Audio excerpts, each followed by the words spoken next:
ಗೆಳೆಯರೇ, ನಿಮಗೆಲ್ಲರಿಗೂ ನನ್ನ ಹೃತ್ಪೂರ್ವಕ ನಮಸ್ಕಾರ.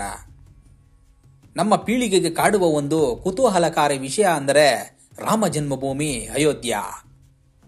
ಶ್ರೀರಾಮನ ದೇವಾಲಯ ಕಟ್ಟಲು ಎಷ್ಟು ತ್ಯಾಗ ಬಲಿದಾನ ಆಯಿತು, ಏಕೆ ಘನಘೋರ ಹೋರಾಟ ಆಯಿತು, ದೇವಾಲಯ ಮೊದಲು ಯಾವಾಗ ನಿರ್ಮಾಣ ಆಗಿತ್ತು, ಯಾರು ಕಟ್ಟಿಸಿದ್ರು, ಅಷ್ಟಕ್ಕೂ ಯಾರು ನೆಲಸಮ ಮಾಡಿದ್ರು ಅಂತ ಹೀಗೆ ಹಲವು ಪ್ರಶ್ನೆಗಳು ಒಂದರ ಮೇಲೊಂದು ಮನದಲ್ಲಿ ಹೇಳುತ್ತವೆ. ಆದ್ದರಿಂದ ಈ ದಿನ ಶ್ರೀರಾಮ ಜನ್ಮಭೂಮಿಯ ವಿವಾದವನ್ನು ಅಲ್ಪ ಸಮಯದಲ್ಲಿ ಸಂಪೂರ್ಣವಾಗಿ ತಿಳಿಸುವ ಒಂದು ಸಣ್ಣ ಪ್ರಯತ್ನ ಹಾಗೂ ಇಂದಿಗೆ ಶ್ರೀರಾಮನ ಭವ್ಯ ಮಂದಿರವನ್ನು ಪ್ರತಿಷ್ಠಾಪಿಸಿ 1 ವರ್ಷದ ನಿಮಿತ್ತ ಈ ಸಂಚಿಕೆಯನ್ನು ಪ್ರಸ್ತುತಪಡಿಸುತ್ತಿದ್ದೇನೆ.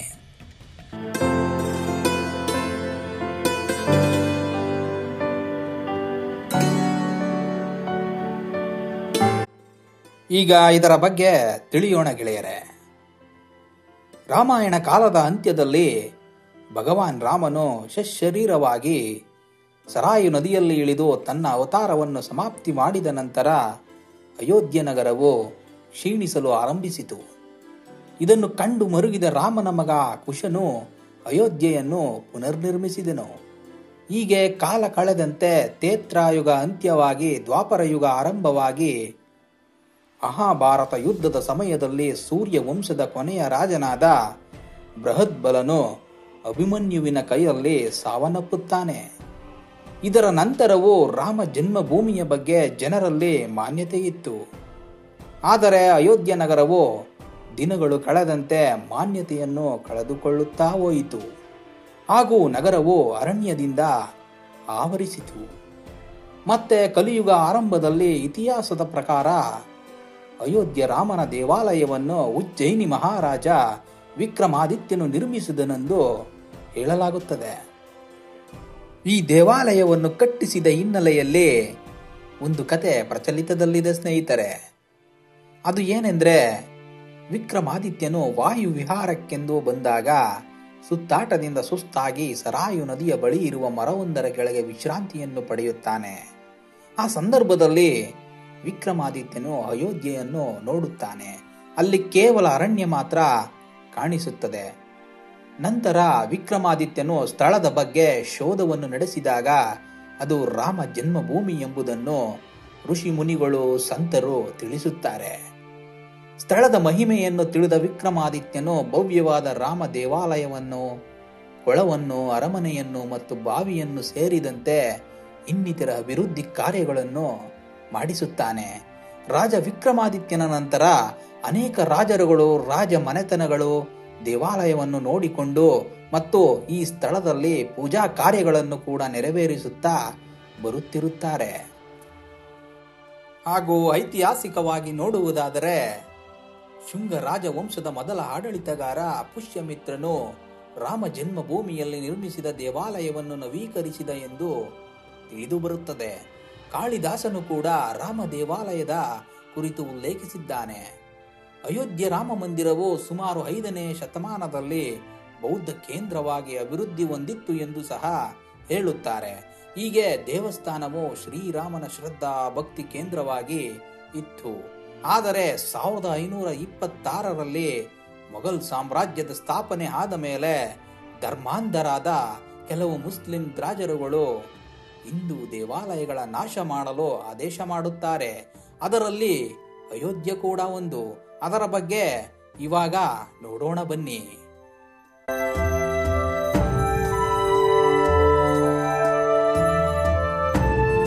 1526ರಲ್ಲಿ ಮಂಗೋಲಿಯಾದಿಂದ ಭಾರತದ ಮೇಲೆ ದಂಡೆತ್ತಿ ಬಂದ ಬಾಬರ್ ಸ್ಥಳೀಯ ರಾಜರನ್ನು ಸೋಲಿಸಿ ಮೊಘಲ್ ಸಾಮ್ರಾಜ್ಯವನ್ನು ಸ್ಥಾಪನೆ ಮಾಡಿದ.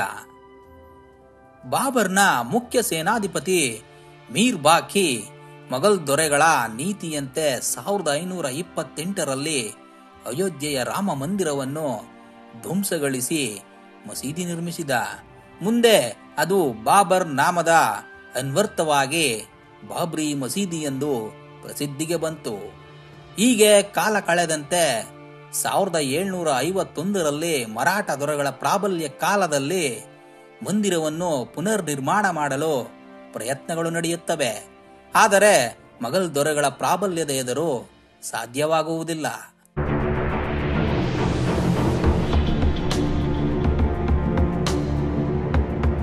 ಹೀಗೆ ಮರಾಠರ ಕಾಲದಲ್ಲೂ ಸಹ ಮಂದಿರ ನಿರ್ಮಾಣದ ಕನಸು ನನಸಾಗೆ ಉಳಿಯುತ್ತದೆ. ಇನ್ನು 19ನೇ ಶತಮಾನದ ದ್ವಿತೀಯಾರ್ಧದಲ್ಲಿ, ಅಂದರೆ 1858ರ ವೇಳೆಗೆ ಮಂದಿರ ವಿಚಾರದಲ್ಲಿ ಮೊದಲ ಸಂಘರ್ಷ ಆರಂಭವಾಗುತ್ತದೆ.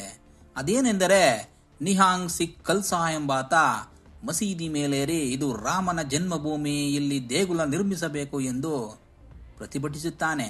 ಇದು ಇತಿಹಾಸದ ಪುಟಗಳಲ್ಲಿ ದಾಖಲಾಗಿದೆ ಸ್ನೇಹಿತರೆ. ಆದ್ದರಿಂದ 2019ರಲ್ಲಿ ಮಂದಿರದ ಅಂತಿಮ ತೀರ್ಪು ನೀಡಿದ ಸುಪ್ರೀಂ ಕೋರ್ಟ್ ಸಹ ಖಲ್ಸಾ ಅವರ ಪ್ರಯತ್ನದ ಬಗ್ಗೆ ಉಲ್ಲೇಖ ಮಾಡುತ್ತದೆ.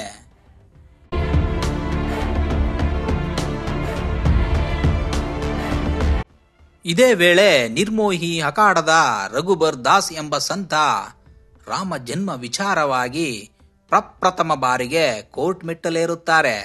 ಬ್ರಿಟಿಷ್ ಆಡಳಿತದ ಮುಂದೆ ಅಹವಾಲು ಸಲ್ಲಿಸಿ ಮಂದಿರ ಪುನರ್ ನಿರ್ಮಾಣಕ್ಕೆ ಹಕ್ಕು ಮಂಡಿಸುತ್ತಾರೆ. ಒಡೆದು ಆಳುವ ನೀತಿಯಲ್ಲಿ ಪ್ರಸಿದ್ಧರಾಗಿದ್ದ ಬ್ರಿಟಿಷರು ವಿವಾದಿತ ಭೂಮಿಯನ್ನು ಹಿಂದೂ ಮುಸ್ಲಿಮರಿಗೆ ಸಮಾನವಾಗಿ ಹಂಚಿಕೆ ಮಾಡುತ್ತಾರೆ. ಆದ್ದರಿಂದ ಮುಂದೆ ಸುಮಾರು 90 ವರ್ಷಗಳ ಕಾಲ ಹಿಂದೂಗಳು ಹಾಗೂ ಮುಸ್ಲಿಮರು ಈ ಸ್ಥಳದಲ್ಲಿ ಪ್ರಾರ್ಥನೆಯನ್ನು ಮಾಡಿಕೊಂಡು ಬರುತ್ತಾರೆ. ಸ್ವಾತಂತ್ರ್ಯ ಬಂದ ನಂತರ 1949ರ ಡಿಸೆಂಬರ್ 22ರ ವೇಳೆಗೆ ಬಾಬ್ರಿ ಮಸೀದಿಯಲ್ಲಿ ಆಶ್ಚರ್ಯಕರವಾಗಿ ಬಾಲರಾಮನ ಮೂರ್ತಿಗಳು ಪತ್ತೆಯಾಗುತ್ತವೆ. ಇಲ್ಲಿಂದ ಬಾಬ್ರಿ ಮಸೀದಿ ವಿವಾದ ಹೊಸ ಸಂಘರ್ಷಕ್ಕೆ ನಾಂದಿಯಾಗುತ್ತದೆ. ನಂತರ ಎರಡು ಕಡೆಯವರು ನ್ಯಾಯಾಲಯಕ್ಕೆ ತೆರಳಿ ಸಿವಿಲ್ ಮೊಕದ್ದಮೆಯನ್ನು ಹೂಡುತ್ತಾರೆ. ಈ ಬೆಳವಣಿಗೆಯ ನಂತರ ರಾಜ್ಯ ಸರ್ಕಾರವು ಇಡೀ ಪ್ರದೇಶವನ್ನು ವಿವಾದ ಎಂದು ಘೋಷಿಸಿ ಮುಂದಿನ ಆದೇಶದವರೆಗೆ ಗೇಟ್ಗಳಿಗೆ ಬೀಗ ಜಡಿಸುತ್ತಾರೆ. ಹೀಗೆ 1950ರಿಂದ 1959ರ ಕಾಲದಲ್ಲಿ ಬಾಬ್ರಿ ಮಸೀದಿ ಮೂಲತಃ ರಾಮ ಮಂದಿರ, ಹಿಂದೂಗಳಿಗೆ ಸೇರಿದ್ದೆಂದು ವಾದಿಸಿದ ಸಂತರು, ಮಠಾಧೀಶರು ಕೋರ್ಟ್ ಮೆಟ್ಟಲೇರುತ್ತಾರೆ. ಹಾಗೂ ನಿರ್ಮೋಹಿ ಅಖಾಡದವರು ಪೂಜೆಗೆ ಅವಕಾಶ ಕೋರಿ ನ್ಯಾಯಾಲಯಕ್ಕೆ ಅರ್ಜಿ ಸಲ್ಲಿಸುತ್ತದೆ. ಹಾಗೂ ಸುನ್ನಿ ವಾಕ್ ಬೋರ್ಡ್ ಸಹ ಪ್ರಾರ್ಥನೆಗೆ ಅವಕಾಶ ಕೋರಿ ಅರ್ಜಿ ಸಲ್ಲಿಸುತ್ತದೆ. ಹೀಗೆ ಜಟಾಪಟಿ ನಡೆಯುತ್ತಾ ಯಾವುದೇ ಫಲಿತಾಂಶ ಬಾರದೆ ಇಡೀ ರಾಮ ಜನ್ಮ ಪ್ರದೇಶವು ಹಾಗೆ ಎಲ್ಲರಿಗೂ ನಿರ್ಬಂಧವಾಗಿರುತ್ತದೆ.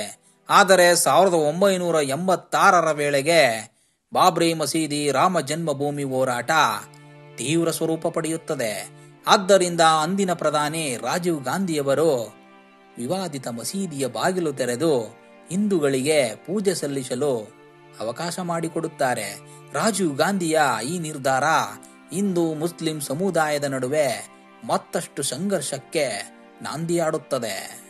ಮುಂದೆ ರಾಮ ಜನ್ಮಭೂಮಿ ಹೋರಾಟ ಚಳುವಳಿಯ ರೂಪ ಪಡೆದುಕೊಳ್ಳುತ್ತದೆ. ಹಾಗೂ 1990ರೊಳಗೆ ಮಸೀದಿ ತೆರವುಗೊಳಿಸಿ ಮಂದಿರ ನಿರ್ಮಿಸಬೇಕು ಎಂದು ವಿಶ್ವ ಹಿಂದೂ ಪರಿಷತ್ ಆಗ್ರಹಿಸುತ್ತದೆ. ಇದೇ ವೇಳೆ ಬಿಜೆಪಿ ಭೀಷ್ಮ ಲಾಲ್ ಕೃಷ್ಣ ಅಡ್ವಾಣಿ ರಥಯಾತ್ರೆಯನ್ನು ಹಮ್ಮಿಕೊಂಡು ಹೋರಾಟಕ್ಕೆ ಮತ್ತಷ್ಟು ಶಕ್ತಿಯನ್ನು ತುಂಬುತ್ತಾರೆ.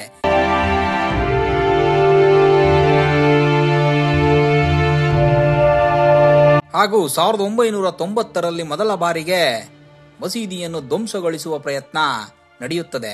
ಆದರೆ ಉತ್ತರ ಪ್ರದೇಶದಲ್ಲಿ ಅಧಿಕಾರದಲ್ಲಿದ್ದ ಮುಲಾಯಂ ಸಿಂಗ್ ಸರ್ಕಾರ ಕರ ಸೇವಕರನ್ನು ಬಂಧಿಸಿ ಜೈಲಿಗಟ್ಟುತ್ತದೆ. ಮುಂದೆ ಹೀಗೆ ಹೋರಾಟ ನಡೆಯುತ್ತಾ 1992ರ ಡಿಸೆಂಬರ್ 6ರ ವೇಳೆಗೆ ಉಗ್ರ ಸ್ವರೂಪವನ್ನು ಪಡೆದು ಬಾಬ್ರಿ ಮಸೀದಿಯನ್ನು ಧ್ವಂಸ ಮಾಡುತ್ತಾರೆ. ಸುಪ್ರೀಂ ಕೋರ್ಟ್ ಆದೇಶ ಮೀರಿ ನಡೆದ ಕೃತ್ಯದಿಂದ ಕಂಗಾಲಾದ ಅಂದಿನ ನರಸಿಂಹರಾವ್ ಸರ್ಕಾರ ಹೋರಾಟಗಾರರ ವಿರುದ್ಧ ನಿರ್ದಾಕ್ಷಿಣ್ಯವಾಗಿ ಕ್ರಮ ಜರುಗಿಸುತ್ತದೆ. ಮಸೀದಿ ಧ್ವಂಸದ ಬಳಿಕ 1993-94ರ ಸಮಯದಲ್ಲಿ ದೇಶಾದ್ಯಂತ ಕೋಮುಗಲಭೆಗಳು ಘಟಿಸುತ್ತವೆ. ನೂರಾರು ಜನರ ಪ್ರಾಣ ಹರಣವಾಗುತ್ತದೆ. ಕೋಟ್ಯಾಂತರ ಮೌಲ್ಯದ ಆಸ್ತಿಪಾಸ್ತಿ ಹಾನಿಗೊಳಗಾಗುತ್ತದೆ.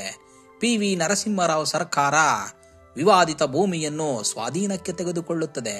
ಭೂ ಸ್ವಾಧೀನದ ಬಗ್ಗೆ ಪ್ರಶ್ನಿಸಿದ ಅರ್ಜಿಯನ್ನು ಸುಪ್ರೀಂ ಕೋರ್ಟ್ ವಜಾಗೊಳಿಸುತ್ತದೆ. ಆದರೆ ವಿವಾದ ಮಾತ್ರ ಬೂದಿ ಮುಚ್ಚಿದ ಕೆಂಡದಂತೆ ಇರುತ್ತದೆ. ಕಾಲ ಕಳೆದಂತೆ ಮತ್ತೆ 2002ರಲ್ಲಿ ವಿವಾದಿತ ಸ್ಥಳದಲ್ಲಿ ಉತ್ಖನನಕ್ಕೆ ಅಲಹಾಬಾದ್ ಹೈಕೋರ್ಟ್ ಆದೇಶ ಮಾಡುತ್ತದೆ. 2 ವರ್ಷಗಳ ನಂತರ ಅಂದರೆ 2005ರಲ್ಲಿ ಪುರಾತತ್ವ ಇಲಾಖೆ ಸಲ್ಲಿಸಿದ ವರದಿಯಲ್ಲಿ ಬಾಬ್ರಿ ಮಸೀದಿ ಒಂದು ಹಿಂದೂ ದೇಗುಲವನ್ನು ಕೆಡವಿ ಕಟ್ಟಲಾಗಿದೆ ಎಂದು ಪುರಾವೆಗಳ ಸಮೇತ ವರದಿ ಸಲ್ಲಿಸುತ್ತದೆ.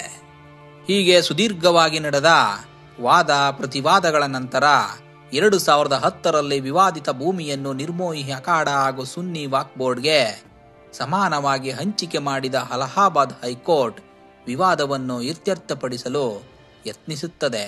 ಆದರೆ ಇದನ್ನು ಒಪ್ಪದೆ ಸುಪ್ರೀಂ ಕೋರ್ಟ್ಗೆ ಮತ್ತೆ ಅರ್ಜಿ ಸಲ್ಲಿಕೆಯಾಗುತ್ತದೆ ಹಾಗೂ ಈ ವಿವಾದ ಹೀಗೆಯೇ ಆಮೆಯ ವೇಗದಲ್ಲಿ 2010ರಿಂದ 2019ರವರೆಗೂ ಸಾಗುತ್ತದೆ. ಅಂತೂ ಕೊನೆಯದಾಗಿ ಅನೇಕ ತ್ಯಾಗ, ಬಲಿದಾನ, ನಿರಂತರ ಹೋರಾಟದ ಫಲವಾಗಿ 2019ರಲ್ಲಿ ವಿವಾದಿತ ಬಾಬ್ರಿ ಮಸೀದಿ ಸ್ಥಳ ಬಾಲರಾಮನಿಗೆ ಸೇರಿದ ಜಾಗ ಎಂದು ಸುಪ್ರೀಂ ಕೋರ್ಟ್ ತೀರ್ಪು ನೀಡುತ್ತದೆ. 2019ರ ನವೆಂಬರ್ 9ರಂದು ಅಂದಿನ ಸಿಜೆಐ ರಂಜನ್ ಗೊಗೊಯ್ ನೇತೃತ್ವದ ಪೀಠ ಸರ್ವಾನುಮತದಿಂದ ಮಂದಿರ ವಿವಾದ ಇತ್ಯರ್ಥಗೊಳಿಸಿ ಚಾರಿತ್ರಿಕ ತೀರ್ಪು ನೀಡುತ್ತದೆ. ಹೀಗೆ ಕೋಟ್ಯಾಂತರ ಜನಗಳ ಕನಸು ಸುಮಾರು 500 ವರ್ಷಗಳ ನಂತರ ನನಸಾಗುತ್ತದೆ ಹಾಗೂ ತ್ವರಿತಗತಿಯಲ್ಲಿ ಮಂದಿರ ನಿರ್ಮಾಣದ ಕೆಲಸ ಸಾಗುತ್ತದೆ. ಇಡೀ ಪ್ರಪಂಚದ ಮೂಲೆಗಳಿಂದ ದೇಣಿಗೆಗಳು ಅಪಾರವಾಗಿ ಸಾಗರದಂತೆ ಹರಿದು ಬಂದು 2024ರ ಜನವರಿ 22ರಂದು ಭವ್ಯ ರಾಮ ಮಂದಿರದ ಪ್ರತಿಷ್ಠಾಪನೆಯಾಗುತ್ತದೆ. ಸ್ನೇಹಿತರೆ, ಭಾರತದ ಅಂತರಾತ್ಮ ಶ್ರೀರಾಮ. ರಾಮ ಮಂದಿರದ ಪ್ರತಿಷ್ಠಾಪನೆ ನಮ್ಮ ಕಾಲದಲ್ಲಿ ಆಗಿದ್ದು ಅದನ್ನು ನಾವೆಲ್ಲ ನೋಡಿದ್ದು ನಮ್ಮೆಲ್ಲರ ಅದೃಷ್ಟ. ಯಾವುದೋ ಜನ್ಮದ ನಮ್ಮ ಪುಣ್ಯ. ಮಿತ್ರರೇ, ಎಷ್ಟೋ ವಿದೇಶಿಗರ ದಾಳಿಗಳು ನಮ್ಮ ಭಾರತದ ಮೇಲೆ ಆದರೂ, ದೇವಾಲಯಗಳನ್ನು ಕೆಡವಿದರು ಹಾಗೂ ಪ್ರಸ್ತುತ ಈಗಿನ ಕಾಲದ ಕೆಲವು ಯುವಕರು ಪಾಶ್ಚಾತ್ಯರ ಮೋಹದಲ್ಲಿ ಮುಳುಗಿ ಅವರ ಅನುಕರಣೆ ಮಾಡ್ತಾ ಇದ್ರು. ನಮ್ಮ ಸನಾತನ ಧರ್ಮಕ್ಕೆ ಕಿಂಚಿತ್ತು ಚ್ಯುತಿ ಬರಲು ಸಾಧ್ಯವಿಲ್ಲ.